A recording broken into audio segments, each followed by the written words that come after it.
இந்த பாரதிய ஜனதா கட்சி எப்பொழுதுமே 1980 ஏப்ரல் 6ஆம் தேதியிலிருந்து ஜனசங்கத்திற்கு பிறகு பாரதிய ஜனதா கட்சியாக மாறிய பிறகு கடுமையான சோதனைகள் எல்லாம் சந்தித்து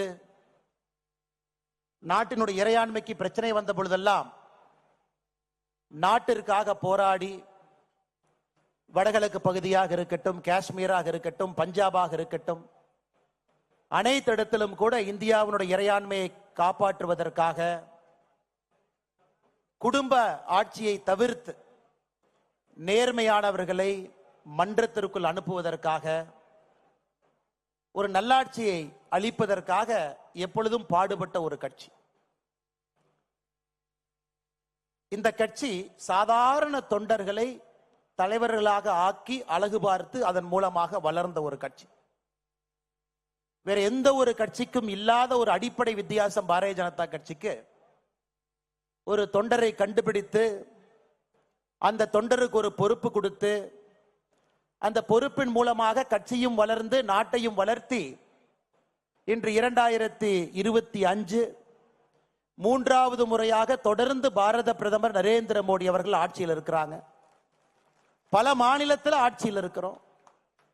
நேற்று தமிழகத்தில் நம்முடைய உள்துறை அமைச்சர் அமித்ஷா அவர்கள் வரும் பொழுது நம்முடைய தேசிய ஜனநாயக கூட்டணி என்டிஏ இன்னும் பெரிதாகி இருக்கிறது, இன்னும் பலமாக இருக்கிறது. 2026 நிச்சயமாக வெற்றி பெறுவோம் என்கின்ற நம்பிக்கையை நேற்றைய நம்முடைய தேசிய ஜனநாயக கூட்டணி விதைத்திருக்கிறது. இன்னைக்கு பாரதிய ஜனதா கட்சி தமிழ்நாடு இன்னொரு முன்னெடுப்பை நாம் எடுக்கின்றோம். நம்முடைய தலைவர்கள் சாட்சியாக ஒரு புதிய தலைவரை இன்று நாம் அறிமுகப்படுத்தியிருக்கின்றோம். நம்முடைய தலைவர்கள் சொல்ல இருக்கின்றார்கள். இந்த புதிய தலைவர் அடுத்த 3 ஆண்டு காலத்திற்கு நம்ம எல்லாம் வழிநடத்தி 2026 தேசிய ஜனநாயக கூட்டணி ஆட்சிக்கு கொண்டு வந்து தமிழகத்தில் திராவிட முன்னேற்ற கழகத்தினுடைய தீய ஆட்சியை, தீய சக்தியை அகற்றுவதற்கு நாம் அறிவிக்கக்கூடிய தலைவர் அவர்கள் முன்னோடியாக இருப்பார். அதற்காகத்தான் நாம் எல்லாம் இங்கே இருந்திருக்கின்றோம். அதனாலதான் நான் சொன்னேங்க, சரித்திரத்திலே இது பறிக்கப்பட வேண்டிய ஒரு நாள். இந்த அற்புதமான நிகழ்வுக்கு வந்திருக்கக்கூடிய எல்லா தலைவர்களையும் கூட இந்த நேரத்திலே நான் வருக வருக என்று வரவேற்கின்றேன். நம்முடைய தேசிய தலைவரின் சார்பாக இங்கே வந்திருக்கக்கூடிய பாரதிய ஜனதா கட்சியினுடைய தேசிய பொதுச் செயலாளர் ஐயா தருண் சுக் அவர்கள், நம்முடைய தேசிய தலைவர்கள் சார்பாக இந்த மாநில தலைவர் தேர்தல் நடத்துவதற்காக வந்திருக்கக்கூடிய மத்திய அமைச்சர் ஐயா கிஷன் ரெட்டி அவர்கள், பாரதிய ஜனதா கட்சி தமிழ்நாட்டினுடைய பார்வையாளராக இருந்து நம்மை வழிகாட்டி கொண்டிருக்கக்கூடிய அருமை அண்ணன் அரவிந்த் மேனர் அவர்கள், அருமை ஐயா சுதாகர் ரெட்டி அவர்கள், அதே போல நம்முடைய மேடையில் இருக்கக்கூடிய நம்முடைய எல்லா மூத்த தலைவர்கள், நம்முடைய மத்திய இணை அமைச்சர், இதற்கு முன்பு பாரதிய ஜனதா கட்சியினுடைய தலைவராக இருந்து சட்டமன்றத்தில் பாரதிய ஜனதா கட்சி கால் பதிப்பதற்கு 2021 மிக முக்கியமாக இருந்த வேல் யாத்திரை நாயகன் அண்ணன் டாக்டர் எல் முருகன் அவர்கள், நம்முடைய மூத்த தலைவர்களாக இருந்து இந்த கட்சியை வழிநடத்தி பல சோதனைகள் எல்லாம் கடந்து கட்சியை இங்கே கொண்டு வந்து நிறுத்தி இருக்கக்கூடிய, இதற்கு முன்பு நம்முடைய மாநில தலைவர்களாக இருந்து பணியாற்றியவர்கள் ஐயா பொன் ராதாகிருஷ்ணன் அவர்கள், மாநில தலைவராக மட்டும் இல்லாம நம்முடைய மத்திய அமைச்சராகவும் இருந்து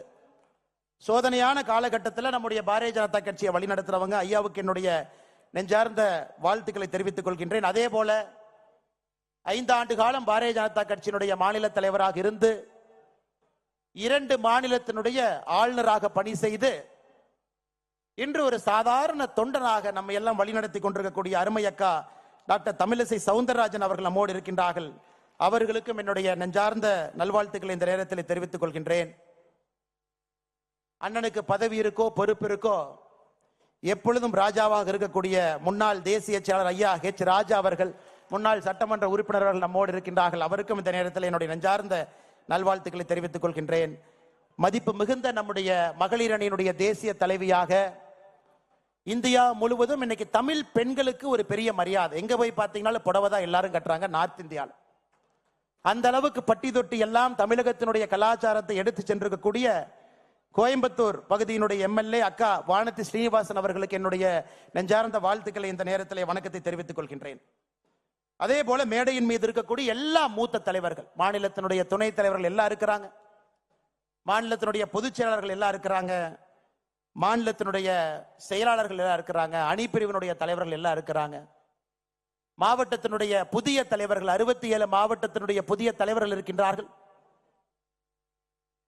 67 மாவட்டத்தை இதுவரை நடத்தி கொண்டு வந்து பாரதிய ஜனதா கட்சியை வளர்த்தெடுத்த நம்முடைய தலைவர்கள் அமர்ந்திருக்கின்றார்கள். பழைய தலைவர்கள் என்று சொல்வதை விட இதற்கு முன்பு இருந்த தலைவர்கள், மாநில பொதுக்குழு உறுப்பினர்கள், புதிதாக தேர்ந்தெடுக்கப்பட்டவர்கள் இந்த விழாவுக்கு வந்திருக்கின்றார்கள். தமிழகத்தினுடைய பல பகுதியில் இருந்து தொண்டர்கள் வந்திருக்கின்றார்கள். அருமை சொந்தங்களே, இது கொண்டாடப்பட வேண்டிய நாள். நேற்று நாம 43 லட்சத்துக்கு மேற்பட்டவங்க, கிட்டத்தட்ட 48 லட்சமே இருக்கிற ஃபார்ம் ஃபில் பண்ணவங்களை விடுங்க, மொத்தமாக பதிவு செஞ்சவங்க முதல் ஃபேஸ்ல உறுப்பினர் சேர்க்கையில் 48 லட்சம் பேர் எல்லோரும் ஒன்றாக இணைந்து நம்முடைய தலைவர் ஒருவராக இருக்க வேண்டும் என்பதை ஒரு மனதாக முடிவு செய்து நேற்று நம்முடைய பாரதிய ஜனதா கட்சியினுடைய அலுவலகம் கமலாலயத்தில் எல்லா மூத்த தலைவர்களுடைய முன்னிலையில் பாரதிய ஜனதா கட்சியினுடைய சட்டமன்ற குழு தலைவராக இருக்கக்கூடிய அருமை அண்ணன் நயினார் நாகேந்திரன் அவர்கள் முழு மனதாக 48 லட்சம் தொண்டர்கள் சார்பாக அவர் ஒருத்தர் மட்டும்தான் வேட்புமனுவே தாக்கல் பண்ணாங்க. ஒரே ஒருவர் மட்டும்தான் வேட்புமனுவை தாக்கல் பண்ணாங்க. அதை முறைப்படி நம்முடைய தலைவர்கள் சட்ட நேரத்தில் அறிவிப்பாங்க. அண்ணன் நயினார் நாகேந்திரன் அவர்கள் நம்முடைய வாழுகின்ற காந்தியாக இருந்து நம்மை வழிநடத்தி கொண்டிருக்கக்கூடிய ஐயா எம்.ஆர். காந்தி அவர் உட்பட நம்முடைய எல்லா சட்டமன்ற உறுப்பினர்களுக்கும் என்னுடைய நெஞ்சார்ந்த வணக்கத்தை தெரிவித்துக் கொள்கின்றேன். சொந்தங்களே, ஒரு புதிய தலைவரை நம்முடைய கட்சி நமக்கு அறிமுகப்படுத்துறாங்க. இந்த நேரத்தில் நாம் எல்லோரும் நாம் இழந்திருக்கக்கூடிய தலைவர்களையும், இந்த நேரத்தில் இந்த மண்ணில் யாரெல்லாம் உயிரை கொடுத்து இந்த கட்சியை வளர்த்துறாங்களோ அவர்களை ஒரு நிமிஷம் நாம் எல்லோரும் நினைத்து பார்க்க வேண்டும். ஏன்னா எல்லோருடைய ஆன்மாவினுடைய சாட்சியாக நம்ம உட்கார்ந்து இருக்கிறோம். நீங்க சாதாரணமா நினைச்சிடக்கூடாதுங்க, இந்த கட்சிக்கு எந்த கட்சியிலும் இல்லாத ஒரு ஆன்ம சக்தி இந்த கட்சிக்கு இருக்குதுங்க, ஒரு ஆத்ம பலம் இருக்கு. அந்த ஆத்ம பலம் தான் இந்த கட்சியை வழிநடத்துகிறது, இந்த தேசத்தை வழிநடத்துது. இந்த நேரத்தில் நம்முடைய மரியாதைக்குரிய ஆடிட்டர் ஐயா ரமேஷ் அவர்கள் உட்பட இந்த கட்சிக்கு யாரெல்லாம் உயிர் கொடுத்தார்களோ எல்லோரையும் ஒரு நிமிடம் நினைத்துக் கொள்கின்றேன். நம்முடைய முன்னாள் மாநில தலைவர்கள் வேறு வேறு பொறுப்பில் இருந்து யாரெல்லாம் இன்று நம்மோடு இல்லையோ இறைவனோடு இருக்கிறாங்களோ அவர்களையும் ஒரு நிமிஷம் நான் நினைச்சுக்கிறேன். அவர்களுடைய ஆத்மா எல்லாம் பார்த்து கொண்டிருக்கிறது, ஆசீர்வாதம் செய்து கொண்டிருக்கிறது. ஏன்னா அவங்களுடைய கனவு பாரதிய ஜனதா கட்சி தேசிய ஜனநாயக கூட்டணி தமிழகத்தில் ஆட்சிக்கு வர வேண்டும் என்பது அவங்களுடைய கனவு. இந்தியாவில் தொடர்ந்து நாம் ஆட்சியில் இருக்க வேண்டும் என்பது அவங்களுடைய கனவு. நரேந்திர மோடி ஐயாவை போல் அற்புதமான ஒரு யுக புருஷர்கள் இந்த கட்சியையும் நாட்டையும் வழிநடத்த வேண்டும் என்பது அவர்களுடைய விருப்பம். இன்னைக்கு அது நடந்து கொண்டிருக்கிறது. நாம் எல்லோரும் சேர்ந்து இந்த நேரத்தில் ஒரே ஒரு முடிவோடு அமர்ந்திருக்கின்றோம். 2026 இந்த தீய சக்தி திராவிட முன்னேற்ற கழகத்தை துடை தெரிந்து வீட்டுக்கு அனுப்ப வேண்டும் என்கின்ற முடிவில் இருக்கும். நம் கண் முன்னால் இருப்பது ஒரே ஒரு இலக்கு, வேற எதுவும் கிடையாது. அந்த இலக்கை நோக்கி போகும் பொழுது கொஞ்சம் ஸ்பீட் பிரேக்கர் வர சகஜம்தாங்க. அதனால நம்ம ஸ்பீட் பிரேக்கரை பார்த்து அது ஸ்பீட் பிரேக்கர்னு பேசுறதை விட அந்த ஸ்பீட் பிரேக்கர் எதுக்காக வருதுன்னா அங்கே வண்டியினுடைய வேகத்தை குறைத்து சரியான திசையில போறமான சரி பண்றதுக்கு தான் அந்த ஸ்பீட் பிரேக்கர் வருது நீங்க எடுத்துக்கணும். ஏன்னா ஒரு கூட்டணியோடு இருக்கின்றோம், ஒரு பலம் வாய்ந்த கட்சியோடு தேசிய ஜனநாயக கூட்டணியில் அவங்க இணைஞ்சிருக்கிறாங்க. நிறைய சிறிய கட்சிகள் பெரிய கட்சிகள் எல்லாம் அந்த கூட்டணியில் இருக்கிறாங்க. அகில இந்திய அளவில் நம்முடைய பாரத பிரதமர் ஐயா நரேந்திர மோடி அவர்கள் தேசிய ஜனநாயக கூட்டணியை வழிநடத்துறாங்க. நேற்று நம்முடைய உள்துறை அமைச்சர் அமித்ஷாஜி அவர்கள் சொன்னது போல தமிழகத்தில் தேசிய ஜனநாயக கூட்டணி அனைத்து இந்திய அண்ணா திராவிட முன்னேற்ற கழகத்தினுடைய பொதுச் செயலராக இருக்கக்கூடிய அண்ணன் எடப்பாடி பழனிசாமி அவர்கள் தலைமையில் 2026 சட்டமன்ற தேர்தலை சந்திக்க இருக்கின்றோம். அதையெல்லாம் நாம் உணர்ந்திருக்க வேண்டும். எந்த திசையில போறோம், எந்த பாதையை நோக்கி போறோம்.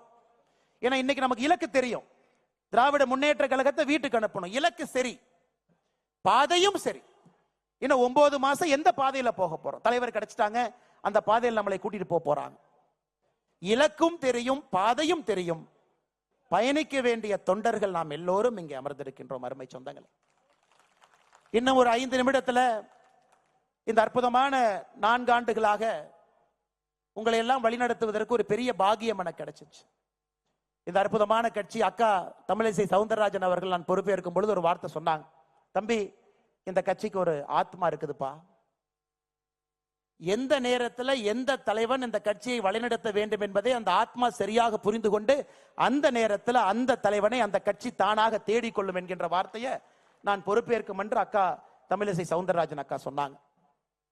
இன்னைக்கு இந்த நேரத்தில் ஏப்ரல் 12ஆம் தேதி 2025 இந்த கட்சி தன்னை வழிநடத்தக்கூடிய தலைவன் அந்த ஆத்மாக்கள் எல்லாம் சேர்ந்து ஒரு தலைவரை இன்னும் ஒரு 5 நிமிஷத்துல அடையாளம் காட்ட போறாங்க. அன்பு சொந்தங்களே, உங்களை எல்லாம் வழிநடத்தியது ஒரு பெரிய பாக்கியமாக நான் கருதுகின்றேன். வாழ்க்கையில எத்தனையோ விஷயங்கள் நாம் செய்தாலும் கூட பாரதிய ஜனதா கட்சியினுடைய ஒரு தொண்டன் என்பது என்னை பொறுத்தவரை ஒரு உச்சகட்ட பொறுப்பாக எப்பொழுதும் நான் சொல்லுவேன். அற்புதமான மனிதர்கள் இருக்கக்கூடிய கட்சி, எதையும் எதிர்பார்க்காம பணி செய்ய மனிதர்கள் இருக்கக்கூடிய கட்சி, உயிரை கொடுத்து வேலை பார்ப்பவர்கள் இருக்கக்கூடிய கட்சி, யார் தலைவராக வந்தாலும் முழு மனதாக ஏற்றுக்கொண்டு அவர்களோடு பயணம் செய்யக்கூடிய கட்சி. இந்த நேரத்தில் 2021 மே மாசத்துக்கு நான் போறேங்க. அண்ணன் முருகன் அவர்கள் பாரதிய ஜனதா கட்சியினுடைய தலைவராக இருந்து நம்மை வழிநடத்தி 4 சட்டமன்ற உறுப்பினர்கள் அளித்துவிட்டு ஐயா நரேந்திர மோடி அவர்கள் என்னுடைய மந்திரி சபையில முருகன் அவர்கள் இருக்க வேண்டும் என்று அழைத்துக் கொண்ட பொழுது அந்த பொறுப்பை முருகன் ஐயா எனக்கு கொடுத்தாங்க. ஒரு ரிலே லேஸ்ல முன்னாடி ஓடுறவங்க அந்த பேட்டரை என் கையில கொடுக்கறாங்க. நான் வந்த பொழுது உங்க யாருக்கு என்னை தெரியாது. உண்மையை சொல்ல வேண்டும் என்றால் என்னை விட தகுதி வாய்ந்தவர்கள், திறமை வாய்ந்தவர்கள் இந்த மேடையில மட்டுமே 99% மக்கள் என்னை விட திறமையானவர்கள், தகுதியானவர்கள் இந்த மேடையின் மீது அமர்ந்திருக்கின்றார். அப்பொழுது நிறைய தொண்டர்களுக்கு கூட என்னை தெரியாது. பாரதிய ஜனதா கட்சியினுடைய ஒரு அடிப்படை உறுப்பினராக சேர்ந்தவுடன் இந்த கட்சி இத்தனை தலைவர்கள், திறமையானவர்கள், தகுதியானவர்கள், என்னை விட எல்லா விதத்திலும் மேலே இருப்பவர்கள் முகம் சுளிக்காம எதையும் பேசாம அந்த பொறுப்பை கொடுத்து விட்டு தொண்டர்களாக என் கூட நின்னாங்க. அதை விட பாக்கியம் என்ன இருக்குங்க? பொன் ராதாகிருஷ்ணன் ஐயாவை போன்றவர், இதற்கு முன்பு இருந்த மிகப்பெரிய தலைவர்கள். ஒரு வார்த்தை சொல், அரசியல் அனுபவம் கிடையாது, அவர்களுடைய வயதுல பாதி வயது தான் எனக்கு சில பேர் தொடர் இருக்கும்.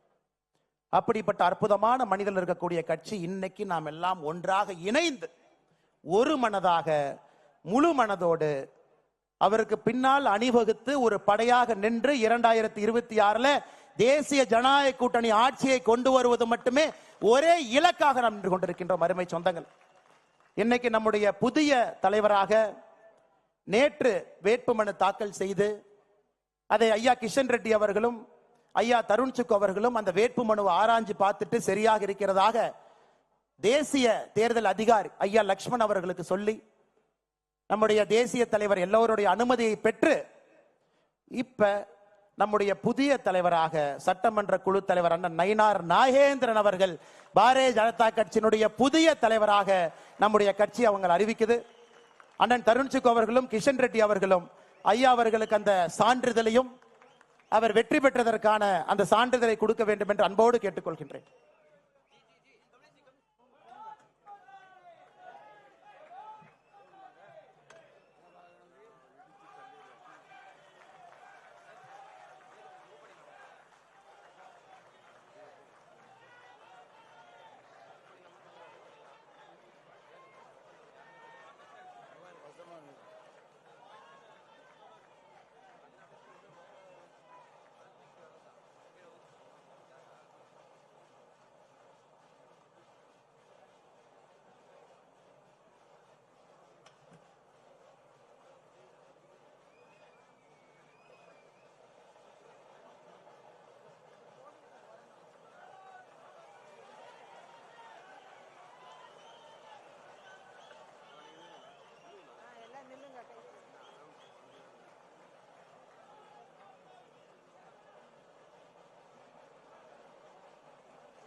நம்முடைய புதிய தலைவராக நம்முடைய மாநில தலைவர் ஐயா நயினார் நாகேந்திரன் அவர்கள் தேர்வு செய்யப்பட்டிருக்கின்றார்கள். நம்முடைய மாநிலத்தினுடைய பொறுப்பாளர் அண்ணன் சுதாகர் ரெட்டி அவர்கள் கட்சியினுடைய உறுப்பினர் துண்டை அணிவித்து திருப்பதி ஏழுமலையானுடைய பிரசாதத்தை அளிக்க இருக்கின்றார்கள். அவருடைய பயணம் வெற்றிகரமாக அமைய வேண்டும். இந்த கட்சியை சிறப்பாக அவர் வழிநடத்தி 2026 தேசிய ஜனநாயக கூட்டணியுடைய ஆட்சி அவர் ஆட்சி மன்றத்தில் அமர வைக்க வேண்டும் என்பதற்காக பிரசாதத்தை கொடுக்க இருக்கிறாங்க.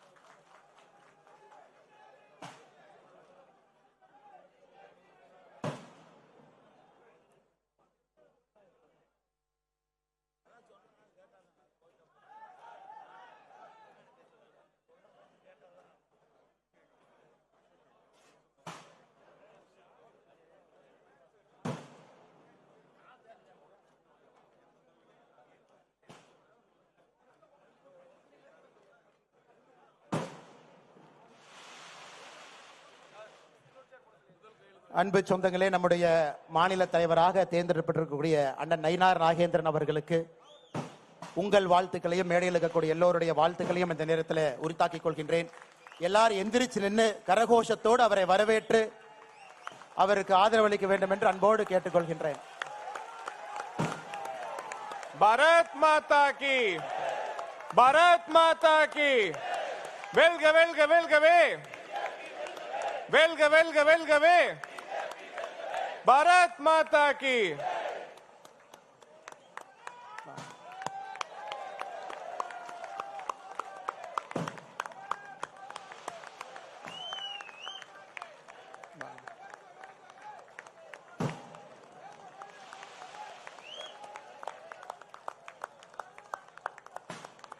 ஐந்து முறை தேர்தல் களத்தில்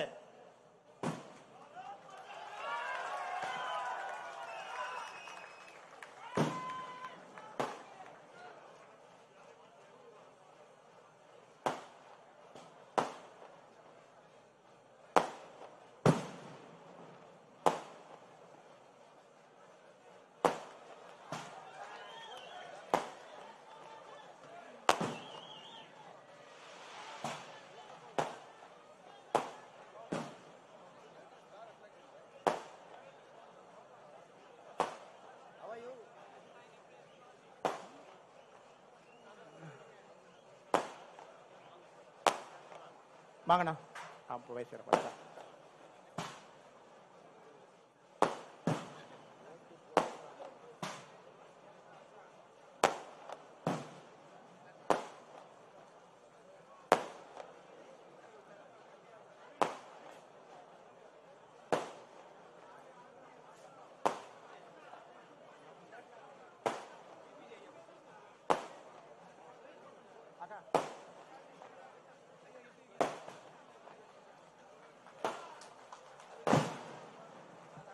5 முறை சட்டமன்ற தேர்தலில் போட்டியிட்டு 3 முறை வெற்றி பெற்று 1 முறை தமிழகத்தில் அமைச்சரவையில் அமைச்சராக பணியாற்றிய நீண்ட நெடிய அனுபவம் இருக்கக்கூடியவர். 2 முறை பாராளுமன்ற தேர்தலிலும் போட்டியிட்டவர். எல்லோராலும் அன்போடு செல்ல பிள்ளையாக பண்ணையார் என்று அழைக்கக்கூடிய திருநெல்வேலி சீமையை சார்ந்தவர் அண்ணன் நயினார் நாகேந்திரன் அவர்களுக்கு, நம்முடைய மாநில தலைவர் அவர்களுக்கு நாம் எல்லோரும் எப்பொழுதும் துணையாக நின்று ஒரு வலுவான ஒரு குழுவாக நின்று அவர் பின்னால் அணிவகுத்து நின்று அவர் நம்மை வழிநடத்தி 2026 தேசிய ஜனநாயக கூட்டணியை ஆட்சிக்கு கொண்டு வருவதற்கு அவர் பாடுபடும் பொழுது அயராது நாமும் பாடுபடுவோம் என்று உறுதியேற்போம். மேடையில் இருக்கக்கூடிய எல்லா தலைவர்களுக்கும், முக்கியமாக வந்திருக்கக்கூடிய எல்லா அன்பு சொந்தங்களுக்கும் உங்களை வழிநடத்தியதற்காக 4 ஆண்டுகள் எனக்கு அனுமதி கொடுத்தீங்க. அதற்காக என்னுடைய தனிப்பட்ட நன்றியும் தெரிவித்துக் கொள்கின்றேன். நன்றி, வணக்கம். பாரத் மாதா கி.